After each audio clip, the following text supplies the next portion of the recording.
fatigue or gas? What will today's symptom be?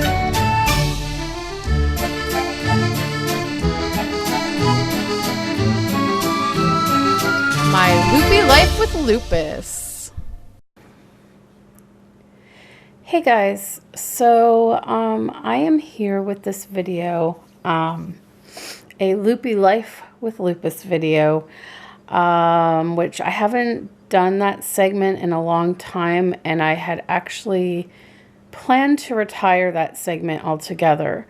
I haven't really talked much about it, but I'm actually planning to retire In My Shoes and my Loopy Life with Lupus segments, and I want to combine the two into like a life vlog. Like In My Shoes is pretty much a vlog anyway, and quite often in it I will talk about my health, so I figure I don't really need to separate the two anymore. I really want to just have vlogs about my life, whether it includes something to do with my health or just my day-to-day life. But I'm going to do a whole separate video talking more about that, because yeah, it involves the reborns and everything too. And don't worry, my doll videos aren't going anywhere. I love doing doll break. That segment I will not stop.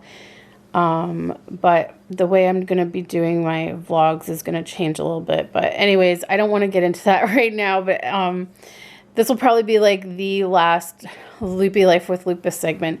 But I really just felt that it was good to use that segment this time, because this whole video is going to be about lupus. The motivation behind making this video came from Daedry's Reborns. I'll link to her channel below. And I know, like, Daedry, you've been great at commenting on all of my videos. You sent me a beautiful package a few weeks ago, and I know you're always asking to make sure that I'm seeing all your new videos, and I am subscribed to you. So when I log into YouTube and I go to my subscription news feed, I will always see the new videos from all of my subscriptions.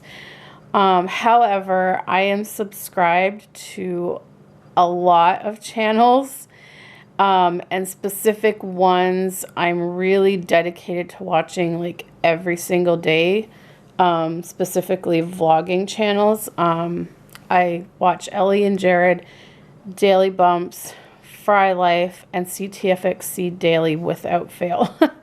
So, and then I have my TV shows that I like to watch from TV. And so, you know, I end up staying up quite late most nights, catching up on my shows and watching the YouTube videos of that day. But quite often I don't always get to watch everyone's videos just because it's too much and I just don't have enough hours in the day to watch everyone's videos. So I apologize for that. I do my best to keep up with everyone's channels, but sometimes I do have to skip videos because I just don't have the time. And quite often I'm laying on my couch watching my YouTube videos through Chromecast. And so quite often I don't think to pick up my phone and comment while I'm watching, because I'm watching. So if I don't comment on your video, it doesn't mean I haven't watched it. I'm watching it on my TV, and quite often I forget that I can still, because I'm casting it from my phone, I can still go on my phone and comment. And sometimes by the time I realize I can do that, the video's over and on to the next one. So I do my best to keep up with commenting and watching, but I only have so many hours in the day, and I don't really want to be a couch potato all the time. So, anyways, I don't want to make this video too long, but I do know it's going to be a long video. So, if you can hang in with me till the end, I commend you. But anyways, like I said, this was inspired by Deidre's most recent video. She has been dealing with a lot of health issues. I don't know quite how long, but she finally received, sorry guys, I thought I saw a bug on the ceiling. I killed a spider earlier up there, and now I'm like looking out for him.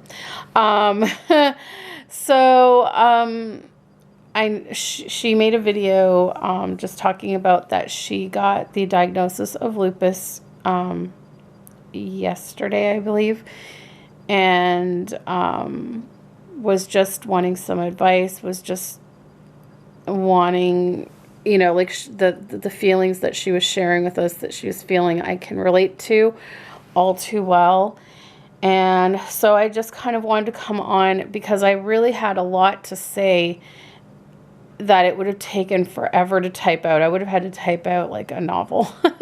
So I was like, you know what? I think it's better to just come on and make a video about it, and share it with anyone out there who doesn't know a lot about lupus and wants to learn more about what people with lupus go through, but also for those who are newly diagnosed, and just kind of give them a little bit of insight and maybe even a little bit of hope. Okay, so before I respond to what Deidre was saying in her video, I want to kind of give you guys a little backstory on my health if you're new to my channel and you don't know.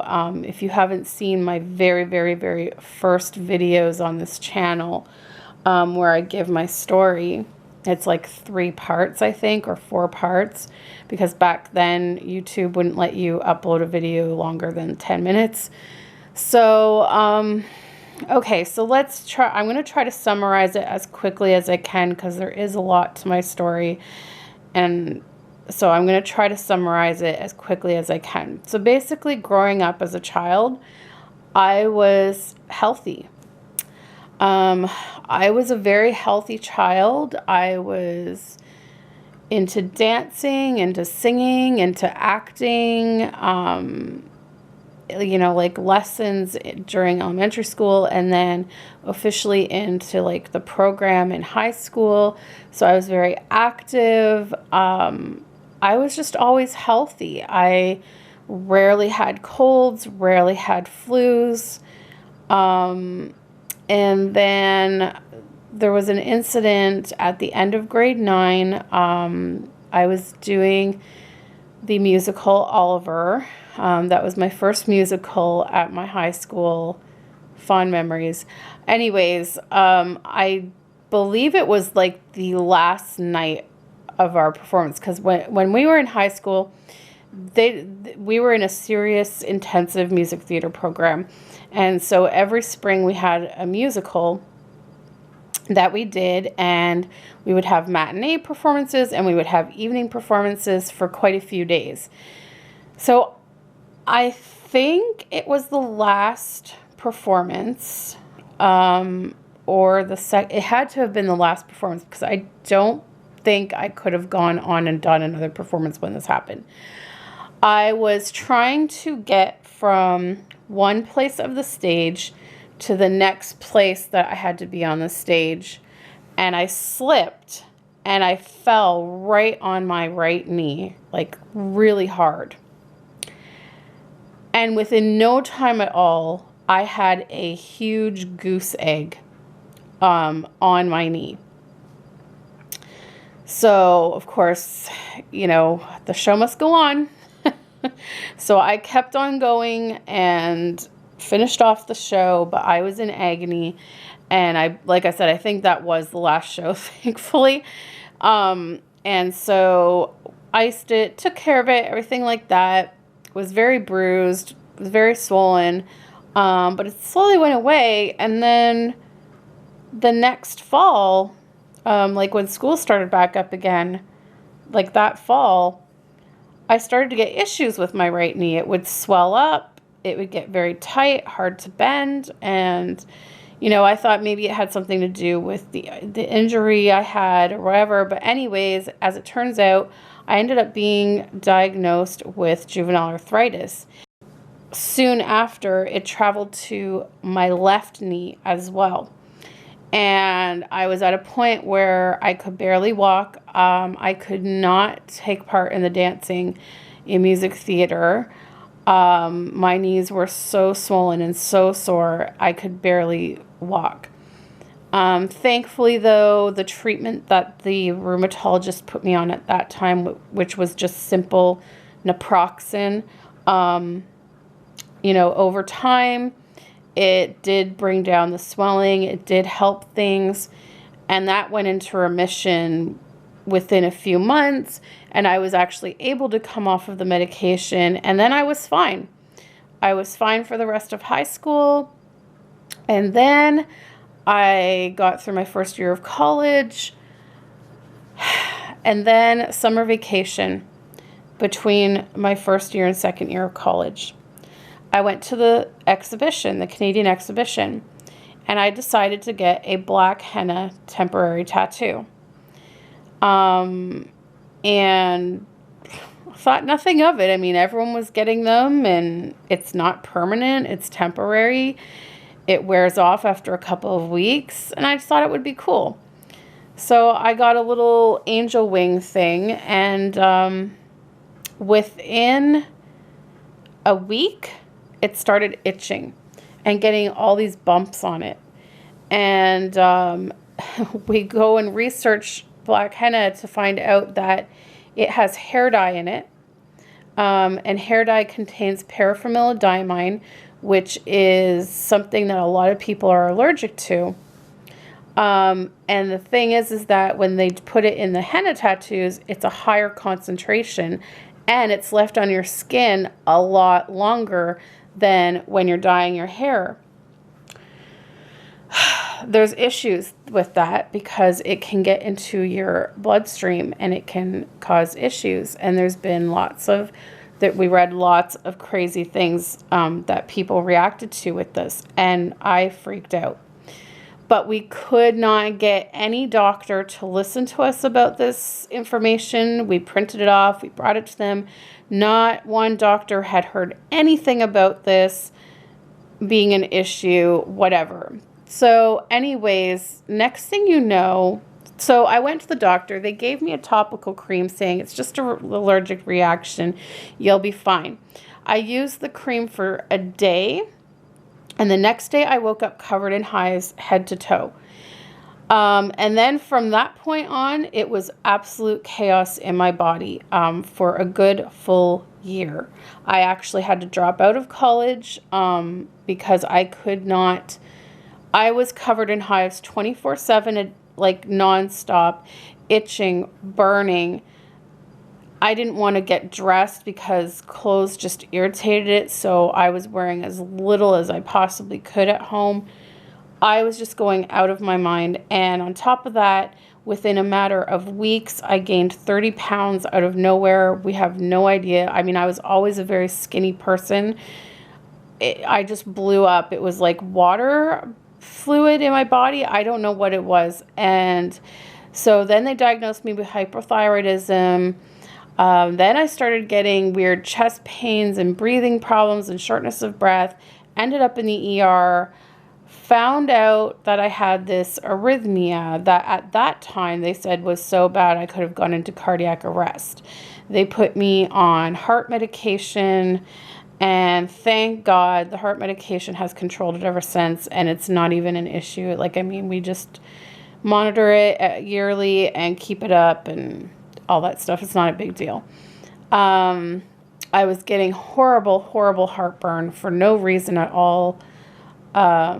I mean, there was just so many things. I can't even remember half of them, but so many things. And I went from doctor to doctor. I saw allergists. I saw dermatologists. I mean, I just went from doctor to doctor to doctor to doctor, and finally found a dermatologist that knew about black henna and knew about the issues of it. And he diagnosed me as having chronic hives with really no specific cause to them. And so he got me on some kind of concoction of medications that finally got rid of the hives. But it took a long time. It took over a year before I could actually stop taking those medications and not have the hives come back. So that was 2004 when it was finally all over. So from 2002 to 2004 was nuts with my health. And at that time, I lost a lot of friends because I couldn't go out and do anything, and no one really cared to take the time to come and visit and try to understand what I was going through. I felt very isolated. It was just awful. And so when I finally was able to go back to college in 2003, when my friend approached me and said, would you like to meet my friend's friend?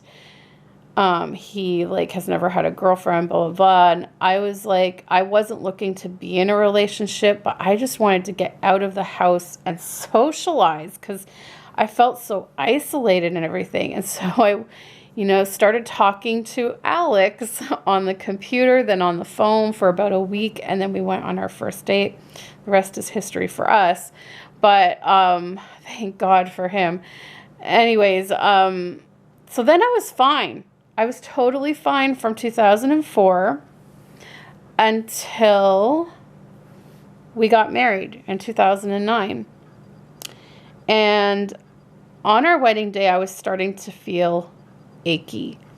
Actually, prior to the wedding, I had experienced a little bit of joint pain and swelling in my hands and my knees. And I just thought that it was my juvenile arthritis flaring up a little bit, and I would take some naproxen, and it seemed to help. So I didn't really think much of it. But I think the stress of planning a wedding, because it was just, I was a control freak on it, and I wanted to make everything because I'm crafty and I like doing that. And I just had my whole vision for my wedding. I did basically everything. And I was working, and Alex was out of work, and so it was all on me. And I would say, as much fun as I had planning my wedding, it was stressful too. And so my guess is the stress is what eventually flared my lupus. And so anyways, we were on a trip to Paris for our honeymoon, and I managed to get through it just fine, but every night my legs were very sore, my knees were very sore. And then when we finally got back home from our honeymoon, all hell broke loose. Next thing I know, I was in pain all the time. My joints in my hands were swelling up to the point that I couldn't straighten them. I couldn't close them. They were like stuck in this position. My knees were so swollen. My feet were extremely swollen. I had to get larger shoes. I was limping everywhere. There were times that I could not get up off the couch. Alex had to lift me off the couch and help me to bed. There was times that I couldn't even sit on the toilet. I actually had to have Alex helped me sit down and get up off the toilet because the pain in my knees was so bad and the movement in my knees was so limited. And so then I started again with the doctors. I went back to the rheumatologist that I saw in high school. And he, funny enough, looking back on it, he put me on the right medications. I just didn't stay on them long enough for them to take effect. But he did no testing. That was the problem. He did no testing. He just assumed it was a reflare of my arthritis. And, he put me on Plaquenil and he put me on naproxen and things of that nature.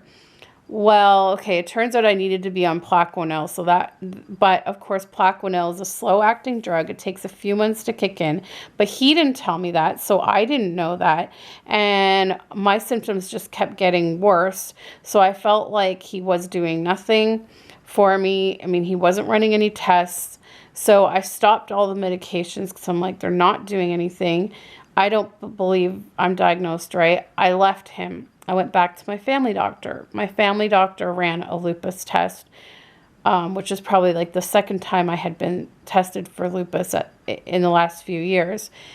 Again, it came back negative, but that's normal. That happens because there's not one specific lupus test. Like there's really no one test that can tell you you have lupus. It has to be a combination of symptoms on a list of 11 lupus criteria paired with, you know, blood work. But blood work doesn't always mean everything. So anyways, he's like, no, you don't have lupus. Anyways, I got sent to a general internist who started me on prednisone, and I felt great within a matter of 2 days. All the swelling was gone. All the pain was gone. I could move. It was like, hallelujah. And they forwarded me on to a rheumatologist who then started me on Plaquenil and diagnosed me as having lupus because I was having issues with my kidney at the time. I had blood in my urine, and found out that it was actually a very mild kidney issue. Kidney issues are quite common with lupus. Lupus tends to attack the kidneys quite a bit for people, but thankfully mine was very minor that within a few months of being on medication, everything had cleared up and I was able to come off of the medications for the kidney, and my kidneys have been fine ever since. That was in 2010. So from 2009 until 2010, I was in immense pain that whole time. Swollen. I just was fatigued. I had no energy. I was in pain. I couldn't sleep because I was in pain all night. And so it was like a full year almost of feeling this way before I finally got a diagnosis and started on the proper treatment. So that's basically how I arrived at my lupus diagnosis. And so now I'm going to talk about when I was diagnosed, what I felt and what I went through. So Deidre, you're not alone. I had all the same feelings, let me tell you, because I went online. Even when I knew that they were considering the diagnosis of lupus, even though I hadn't been diagnosed with it yet, I did lots of reading. I did lots of research. I went into forums to read patients' stories. I started watching YouTube videos of people with lupus, and I was scared to death by what I read, by what I saw. And when they told me I had lupus, in one way I was relieved to finally have an answer for what was going on with me and proper treatment to be started. But at the same time, I was angry for that whole first year of marriage that was ruined by not being diagnosed properly and having treatment because I was in pain. That whole first year of marriage, it totally put a damper on our first year of marriage. It ruined our intimacy and everything because I was too much in pain and fatigued. I just couldn't, I could not function. And so I was angry that it took so long. I was angry that, the old me had been basically stolen from me. I couldn't dance anymore. I was having issues with my singing voice, which meant the world to me to be singing. I was so depressed. I felt like everything had been taken from me, just everything. And you basically go through a grieving process, because you're losing the life you once knew, and you know that this disease doesn't have a cure. You know you have it for life, and you know that everything's changed and you're going to have to live your life differently. You can't just, you can't really do spur of the moment things anymore. Like, you can't just say, yeah, I'm just going to go and do this and do this. Like, you have to, like, plan and strategize and, I don't know, like, pace yourself and all of this stuff. And it's just like, you know, especially for me, I was so young, like, I wasn't even 30 yet. And I'm like, what? Like, I think I was, what, 27, 28? And I was depressed. I really, really was. I mean, if you guys go back to all of the lupus vlogs that I made right after I was diagnosed, you can see the difference in me. I was so depressed, and all I had on my mind was lupus, lupus, lupus. Poor me, pity party me. I mean, like, I was just, it was horrible, and I was scared to death. I thought, this is it. I'm going to die. Like, it's going to be horrible. I just had all the worst feelings in the world. And on top of that, just like you said, you feel alone. You feel like you don't have support. Deidre, you mentioned that your sister, for example, like, didn't come, you know, running over to you or this and that. And, you know, you said, like, in your case, like, if you had your sisters tell you that she was diagnosed with lupus, you would run right over. Here's the thing. Lupus is not well known. Lupus does not get the advocacy that other diseases do. Cancer gets so much recognition, and I'm not saying there's anything wrong with that. I mean, cancer obviously is a very, you know, it's another horrible disease, and it deserves to have a cure. Don't get me wrong. But I feel like some diseases just get way more attention than others. And what people don't realize is that lupus is serious. And more people are being diagnosed with it every year, every day. They're saying that more people have lupus than people, like, there's more lupus patients than cancer, AIDS, cystic fibrosis, all combined. Like, lupus is a very big disease, and yet it gets no attention. It gets no recognition. I mean, they only just came out with a drug that's just for lupus. They came out with it, what, 2 years or 3 years ago now? That was the first and only drug that was just for lupus in the last 50 years. Prior to that, they just borrow medications from other diseases. I take Plaquenil. That is an anti-malarial drug. I take methotrexate. That's a drug that's used in cancer patients' treatments. I take prednisone. That's a steroid. I mean, they just borrow from other illnesses for treatments. I mean, yes, they work and they help, but a lot of them have really bad side effects too that can make things worse. And, you know, they finally did come out with this drug that's just for lupus. It was designed specifically for lupus. It is an intravenous drug. It's an extremely expensive drug, and so therefore doctors don't tend to prescribe it unless it is like the absolute last resort.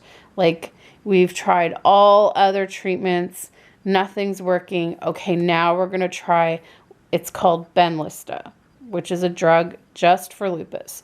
But that's what I'm saying. Like, they have not, it doesn't get the recognition. And so therefore, you know, if this is the way I look at it, if you were to tell a family member that you have cancer, everyone knows what that is, and they know how serious it is. I can guarantee you family would have, you know, come running over if I was diagnosed with cancer to see me and be there for me and support me. But when you say, oh yes, I've been diagnosed with lupus, no one knows what that is. They don't know what it means. They don't know what it is. They don't know what it does, what it can do. And so therefore, don't be surprised if you don't get really a supportive reaction from people, because they ultimately probably don't know what it is. And in their mind, they're probably thinking it's not that serious. So, you know, just know that it's hard for people to understand lupus, because you look fine on the outside and you look healthy, but you're really not. And so it's hard for people to understand. It really, really is. My mom's side of the family is incredibly supportive and understanding about it. My dad's side of the family doesn't really quite understand it. They don't seem to really understand it. Alex's side of the family seems to not really realize the seriousness of it either. You know, I mean, his mom does, though. I think his mom does. She always asks how I'm doing and stuff like that. But, you know, like, it is a very lonely disease. It's an isolating disease. It really is, because it affects so much of your life, and you can make plans, but quite often you have to cancel those plans because you're not feeling well. It's really, really hard. And, you know, and then people quite often will say, oh, you know, you're just using it as an excuse to get out of things, but that's not true at all. More than anything, you would love to be getting out there and doing these things and visiting with these people, but you just don't have that energy, and they don't realize it. They don't realize it. And no one will truly understand it unless they are you and feeling it and living it every day. Alex obviously understands it a lot more than anyone else, because he lives with me day in and day out, and he sees what I go through. He still will not 100% understand it because he doesn't feel it himself. He doesn't have the disease. He doesn't know what it physically feels like, but he can see, you know, how it affects me, and he, you know, it scares him too. So there's that.